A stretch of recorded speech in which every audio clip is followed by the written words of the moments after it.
சோழ நாட்டில் வாழ்ந்த கம்பனுக்கு சோழ மன்னன் ஸ்பான்சர் பண்ணலை, பொருள் கொடுக்கல. கொடுத்துருந்தா அவர் பேர் வந்திருக்குமே. ஏதோ சண்டை நடந்திருக்கு, அது நமக்கு தெரியுது. அதெல்லாம் என் நாட்டை விட்டு போ அப்படின்ட்டாரான் யார், அந்த சோழ மன்னன். அப்படி போக சொன்ன உடனே ஐயோ நான் எங்கே போவேன் அப்படின்னு அழுகலைங்க.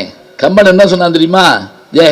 என்ன பெரிய ஆள், உனக்கு உள்ளூரில் மரியாதை, எனக்கு அப்படி இல்லை. நீ தான் பெரிய ஆளா?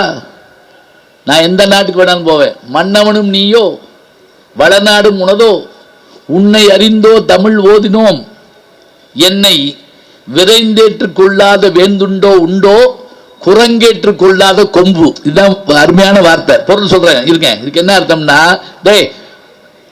எந்த மரமும் குரங்க வேணான்னு சொல்லாது, சொன்னாலும் விடாது குரங்கு. குரங்கு மனுஷனுக்கு என்ன வித்தியாசம் தெரியுமா? சிம்பிளா சொல்றேன் பாருங்க. ஒரு மரத்தில் குரங்கு மனுஷன் ஏறுறாங்க. குரங்கு ஒரு கொப்புல இருந்து இன்னொரு கொப்புக்கு எப்படி தவும் தெரியுமா? இதை விட்டுரும் அதை பற்றும். மழுச்சுன்னு ஒரு தவும். இதை விட்டுரும் அதை பற்றும். மனுஷன் என்ன செய்வான் தெரியுமா? இதில் உட்காந்து அதை ஆட்டி பார்ப்பான்.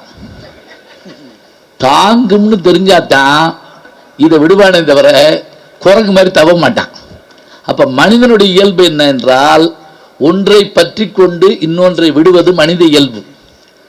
குரங்களுடைய இயல்பு என்னவென்றால், விட்டு பற்றும் தன்மையுடையது. மனிதன் பற்றி விடும் தன்மையுடையவன். அதனால திருவள்ளுவர் எல்லாத்தையும் விட்டுன்னு சொல்றதுக்கு எப்படி திருக்குறள் எழுதணும்? விற்று அப்படித்தானே எழுதணும். ஆனா அவர் அப்படியே எழுதல.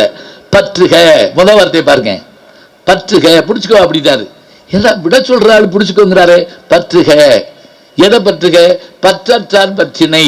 பற்றற்றான் பற்றினா யாருன்னா, எல்லா பற்றுகளையும் விட்டுருக்கான்ல ஒருத்தன், இறைவன். அவனுடைய திருவடிகளை பற்றுக, பற்றற்றான் பற்றினை, அப்பற்றை பற்று விடற்கு அப்படிங்கிறார்.